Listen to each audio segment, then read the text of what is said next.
College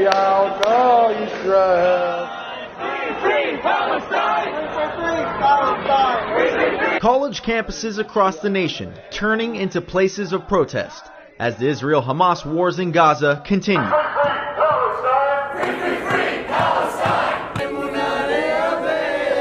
At college campuses like Arizona State, tensions are evidently high, both on Palestinian and Israeli sides. It's just a really scary time, and this is getting very real and very scary very fast. A rally, and there were people intimidating us behind us.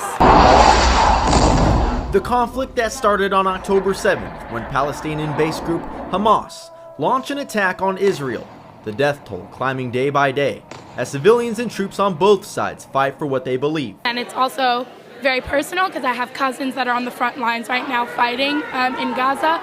So there's that, and then I also have little cousins who are going to be traumatized about this for the rest of their life. The severity of this war doesn't just span across the Middle East, but has affected both the Israeli and Palestinian communities on college campuses, including Arizona State.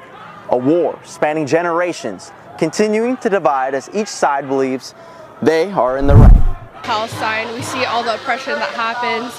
I mean, we need to stand up for it. And the last 75 years, like, Palestinians have been oppressed.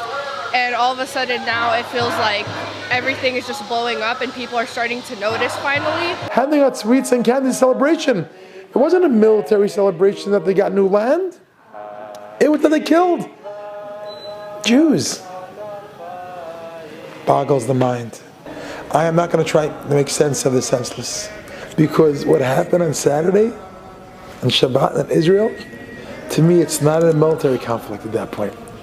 Both communities united in solidarity as they mourn their loved ones' losses while taking a stand to an ongoing war spanning 75 years.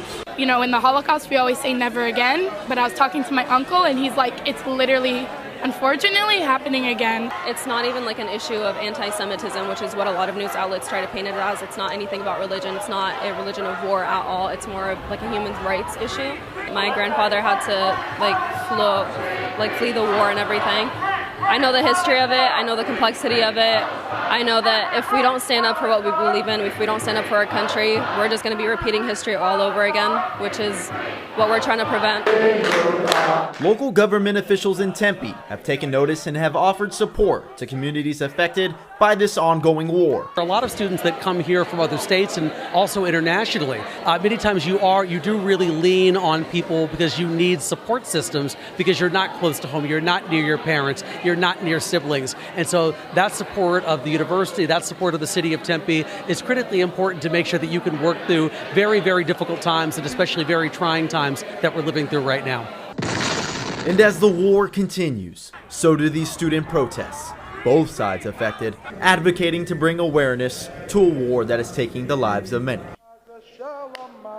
In Tempe, Denison Cortez, DCN News.